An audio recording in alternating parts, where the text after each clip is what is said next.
and law enforcement community from across this country, good afternoon, and thank you all for being here. As President Donald Trump articulates his vision to put the national security of America first, President Trump has no higher priority than the safety and security of the American people. And since the outset of our administration, he's worked tirelessly to make America stronger and safer than ever before. President Trump knows that American strength and security depends on a vibrant and growing economy. That's why this president has championed free and fair trade. He's rolled back federal red tape in record numbers. He's unleashed American energy. And under President Trump's leadership this week, Congress will pass the largest tax cut in American history.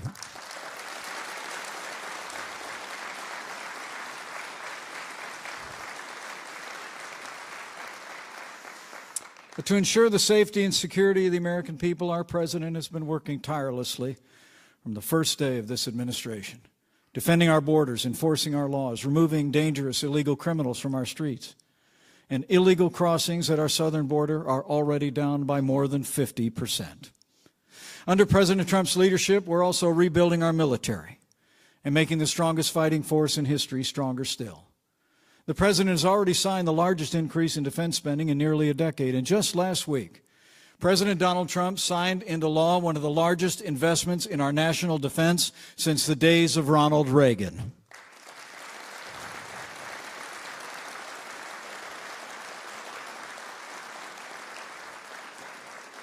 With renewed American leadership, we're achieving real results on the international stage. Our NATO allies are paying more toward our common defense. North Korea is isolated as never before. This president's put Iran on notice, and he's put the war in Afghanistan on a path to victory. And thanks to the leadership of our commander-in-chief and the courage of our armed forces, ISIS is on the run, their capital has fallen, and their so-called caliphate has crumbled across Syria and Iraq.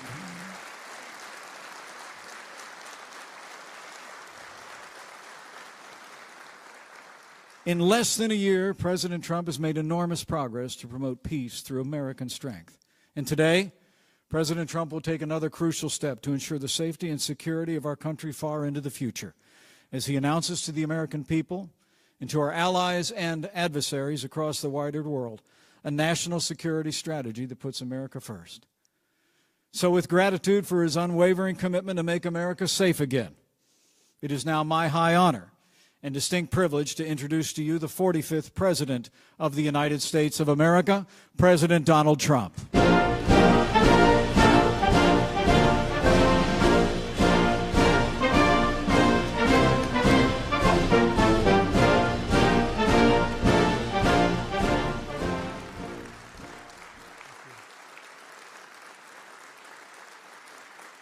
Thank you.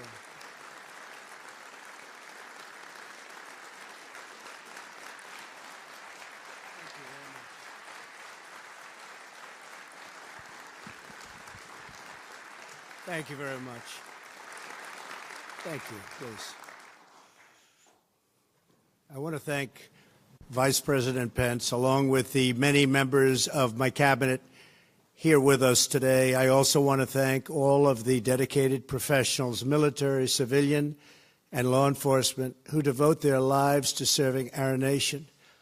In particular, I want to recognize General Dunford and the members of the Joint Chiefs of Staff. Thank you, thank you, thank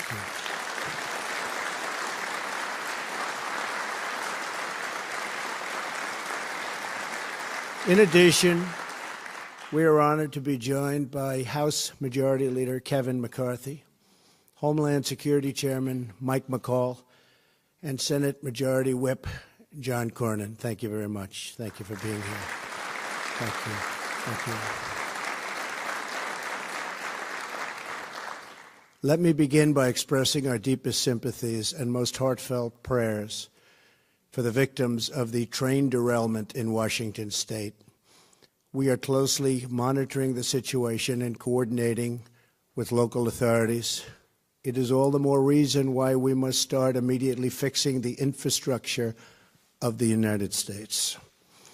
We're here today to discuss matters of vital importance to us all. America's security, prosperity, and standing in the world. I want to talk about where we've been, where we are now, and finally, our strategy for where we are going in the years ahead.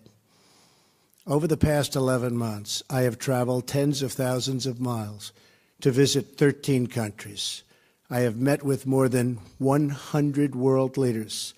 I have carried America's message to a grand hall in Saudi Arabia, a great square in Warsaw, to the General Assembly of the United Nations, and to the seat of democracy on the Korean Peninsula. Everywhere I traveled, it was my highest privilege and greatest honor to represent the American people. Throughout our history, the American people have always been the true source of American greatness. Our people have promoted our culture and promoted our values. Americans have fought and sacrificed on the battlefields all over the world. We have liberated captive nations, transformed former enemies into the best of friends, and lifted entire regions of the planet from poverty to prosperity.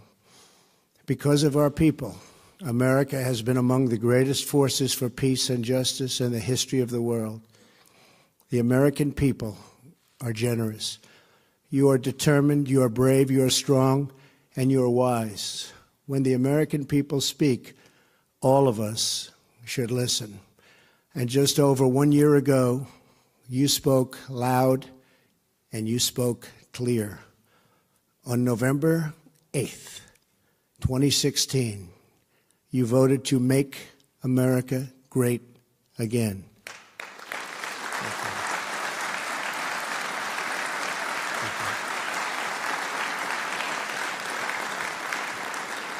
You embrace new leadership and very new strategies, and also a glorious new hope. That is why we are here today. But to seize the opportunities of the future, we must first understand the failures of the past. For many years, our citizens watched as Washington politicians presided over one disappointment after another. To many of our leaders, so many, who forgot whose voices they were to respect and whose interests they were supposed to defend. Our leaders in Washington negotiated disastrous trade deals that brought massive profits to many foreign nations, but sent thousands of American factories and millions of American jobs to those other countries. Our leaders engaged in nation building abroad while they failed to build up and replenish our nation at home. They undercut and shortchanged our men and women in uniform with inadequate resources, unstable funding, and unclear missions. They failed to insist that our often very wealthy allies pay their fair share for defense, putting a massive and unfair burden on the U.S. taxpayer and our great U.S. military. They neglected a nuclear menace in North Korea, made a disastrous, weak, and incomprehensibly bad deal with Iran, and allowed terrorists such as ISIS to gain control of vast parts of territory all across the Middle East. They put American energy under lock and key. They imposed punishing regulations and crippling taxes. They surrendered our sovereignty to foreign bureaucrats in faraway and distant capitals. And over the profound objections of the American people, our politicians left our borders wide open. Millions of immigrants entered illegally. Millions more were admitted into our country without the proper vetting needed to protect our security and our economy. Leaders in Washington imposed on the country an immigration policy that Americans never voted for, never asked for, and never approved.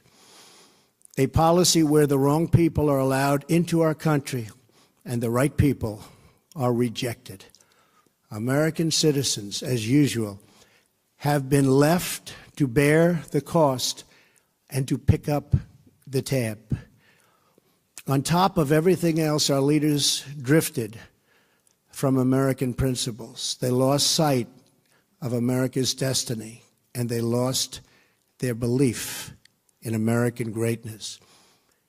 As a result, our citizens lost something as well. The people lost confidence in their government and eventually even lost confidence in their future. But last year, all of that began to change. The American people rejected the failures of the past. You rediscovered your voice and reclaimed ownership of this nation and its destiny.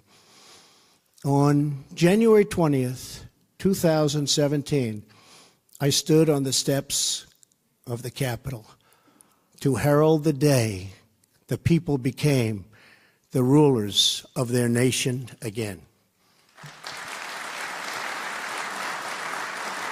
Thank you. Thank you.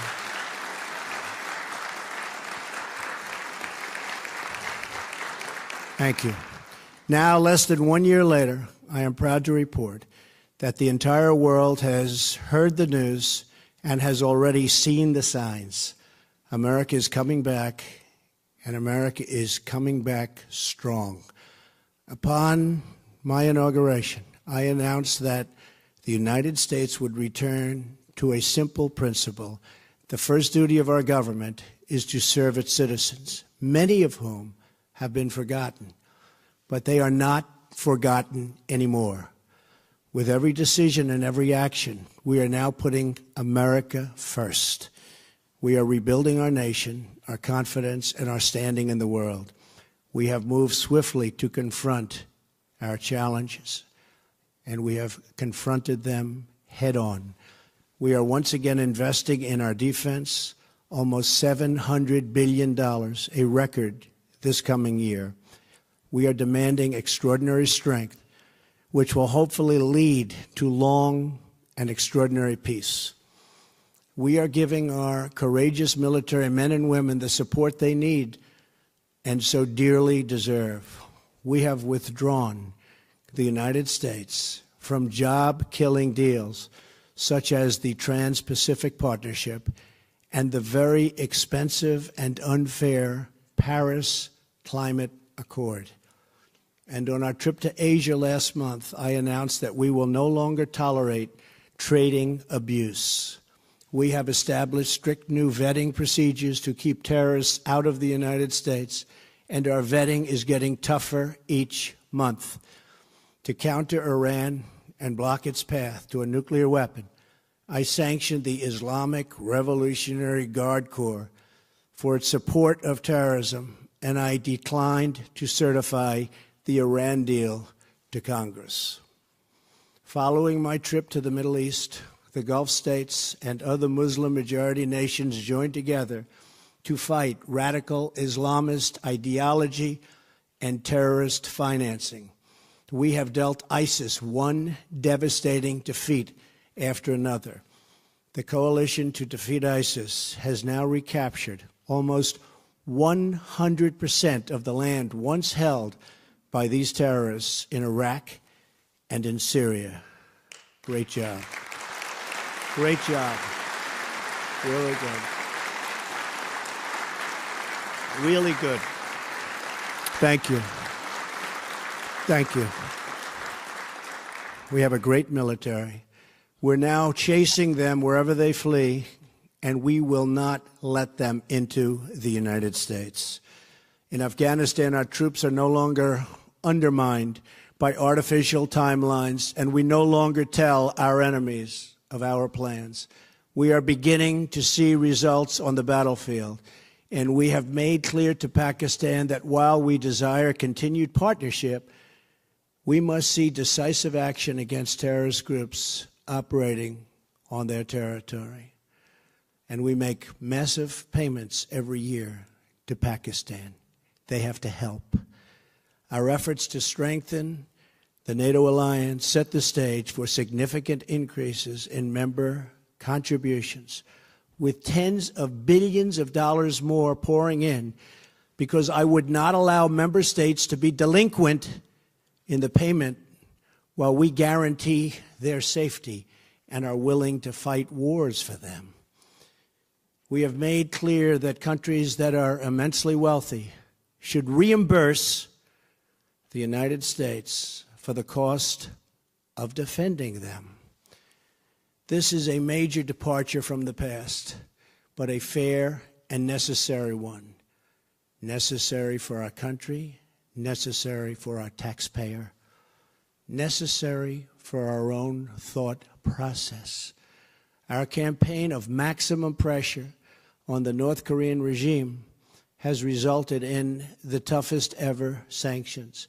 We have united our allies in an unprecedented effort to isolate North Korea. However, there is much more work to do. America and its allies will take all necessary steps to achieve a denuclearization and ensure that this regime cannot threaten the world.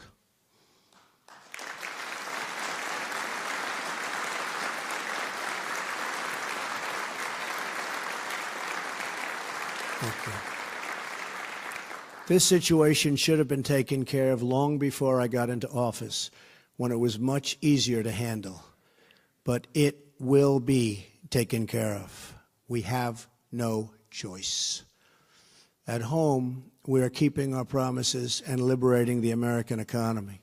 We have created more than 2 million jobs since the election. Unemployment is at a 17-year low.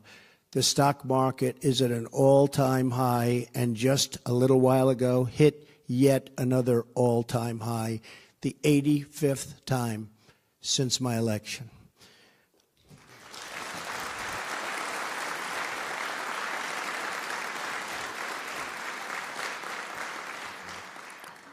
We have cut 22 regulations for every one new regulation, the most in the history of our country. We have unlocked America's vast energy resources. As the world watches, and the world is indeed watching, we are days away from passing historic tax cuts for American families and businesses. It will be the biggest tax cut and tax reform in the history of our country. Thank you. Thank you. Thank you.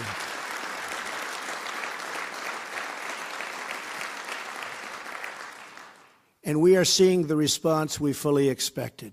Economic growth has topped 3% for 2 quarters in a row. GDP growth, which is way ahead of schedule under my administration, will be one of America's truly greatest weapons. Optimism has surged. Confidence has returned. With this new confidence, we are also bringing back clarity to our thinking. We are reasserting these fundamental truths. A nation without borders is not a nation.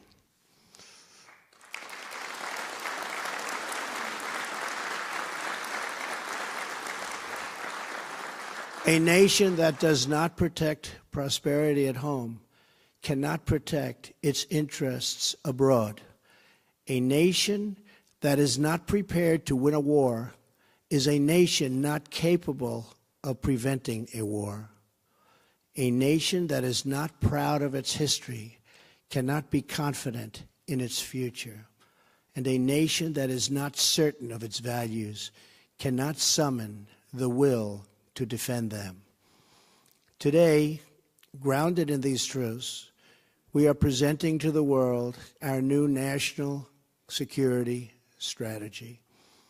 Based on my direction, this document has been in development for over a year. It has the endorsement of my entire cabinet. Our new strategy is based on a principled realism, guided by our vital national interests and rooted in our timeless values. This strategy recognizes that whether we like it or not, we are engaged in a new era of competition. We accept that vigorous military, economic, and political contests are now playing out all around the world. We face rogue regimes that threaten the United States and our allies. We face terrorist organizations, transnational criminal networks, and others who spread violence and evil around the globe. We also face rival powers, Russia and China, that seek to challenge American influence, values, and wealth. We will attempt to build a great partnership with those and other countries, but in a manner that always protects our national interest. As an example, yesterday I received a call from President Putin of Russia thanking our country for the intelligence that our CIA was able to provide them concerning a major terrorist attack planned in St. Petersburg, where many people, perhaps in the thousands, could have been killed. They were able to apprehend these terrorists before the event with no loss of life, and that's a great thing, and the way it's supposed to work. That is the way it's supposed to work. But while we seek such opportunities of cooperation, we will stand up for ourselves and we will stand up for our country like we have never stood up before. Thank you. Thank you.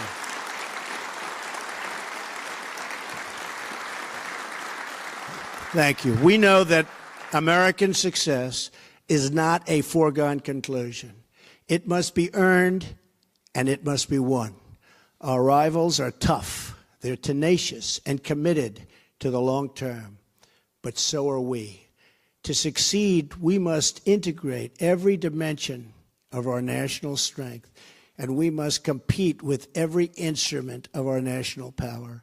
Under the Trump administration, America is gaining wealth, leading to enhanced power faster than anyone thought, with $6 trillion more in the stock market alone since the election. $6 trillion. With the strategy I am announcing today, we are declaring that America is in the game and America is going to win. Our strategy, thank you.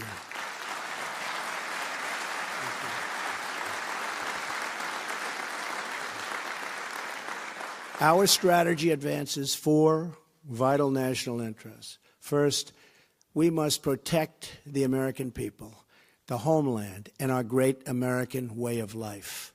This strategy recognizes that we cannot secure a nation if we do not secure our borders. So for the first time ever, American strategy now includes a serious plan to defend our homeland. It calls for the construction of a wall on our southern border, ending chain migration and the horrible visa and lottery programs, closing loopholes that undermine enforcement, and strongly supporting our Border Patrol agents, ICE officers, and Homeland Security personnel.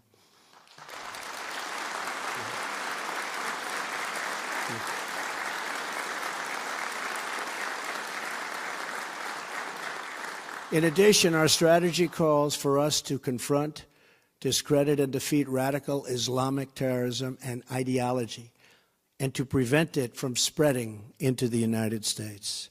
And we will develop new ways to counter those who use new domains such as cyber and social media to attack our nation or threaten our society. The second pillar of our strategy is to promote American prosperity. For the first time, American strategy recognizes that economic security is national security. Economic vitality, growth, and prosperity at home is absolutely necessary for American power and influence abroad. Any nation that trades away its prosperity for security will end up losing both. That is why this national security strategy emphasizes more than ever before the critical steps we must take to ensure the prosperity of our nation for a long, long time to come. It calls for cutting taxes, and rolling back unnecessary regulations. It calls for trade based on the principles of fairness and reciprocity. It calls for firm action against unfair trade practices and intellectual property theft. And it calls for new steps to protect our national security, industrial, and innovation base. The strategy proposes a complete rebuilding of American infrastructure, our roads, bridges, airports, waterways, and communications infrastructure. And it embraces a future of American energy dominance and self-sufficiency. The third pillar of our strategy is to preserve peace through strength.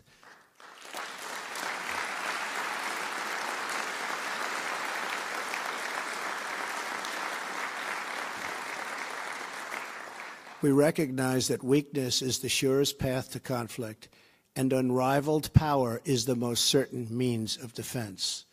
For this reason, our strategy breaks from the damaging defense sequester. We're going to get rid of that.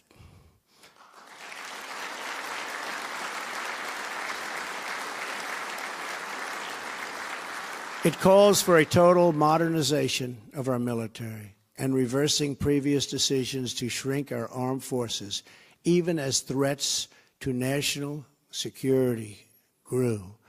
It calls for streamlining acquisition, eliminating bloated bureaucracy, and massively building up our military, which has the fundamental side benefit of creating millions and millions of jobs. This strategy includes plans to counter modern threats, such as cyber and electromagnetic attacks. It recognizes space as a competitive domain and calls for multi-layered missile defense.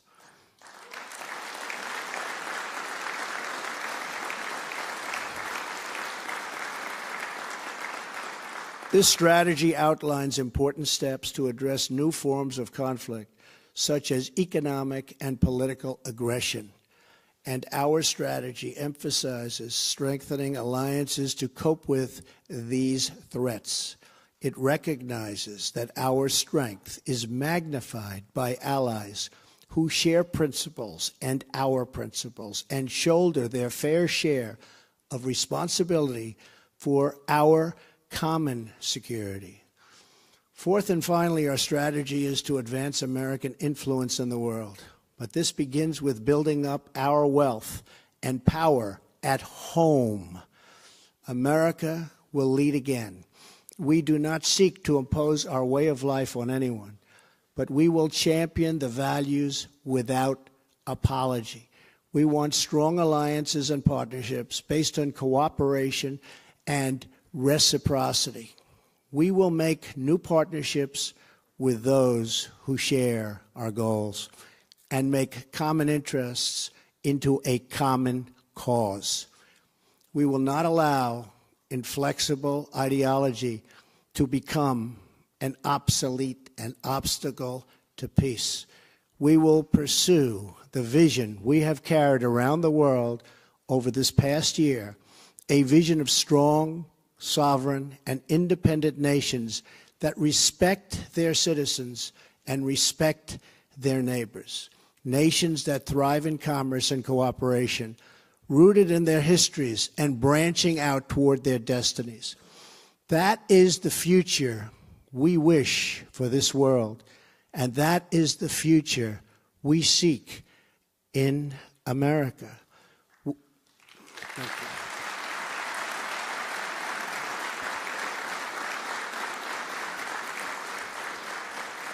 With this strategy, we are calling for a great reawakening of America, a resurgence of confidence, and a rebirth of patriotism, prosperity, and pride. And we are returning to the wisdom of our founders. In America, the people govern, the people rule, and the people are sovereign. What we have built here in America is precious and unique.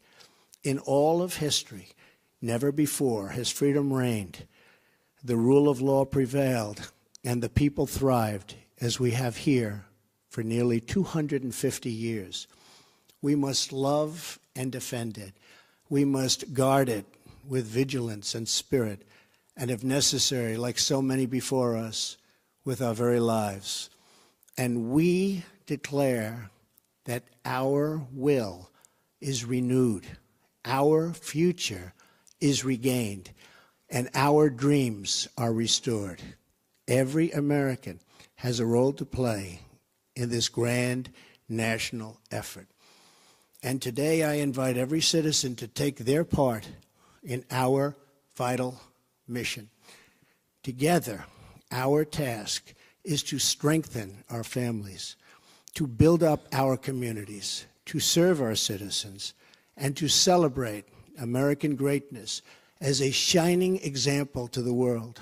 As long as we are proud, and very proud of who we are, how we got here, and what we are fighting for to preserve, we will not fail. If we do all of this, if we rediscover our resolve and commit ourselves to compete and win again, then together we will leave our children and our grandchildren a nation that is stronger, better, freer, prouder, and yes, an America that is greater than ever before. God bless you. Thank you very much. Thank you.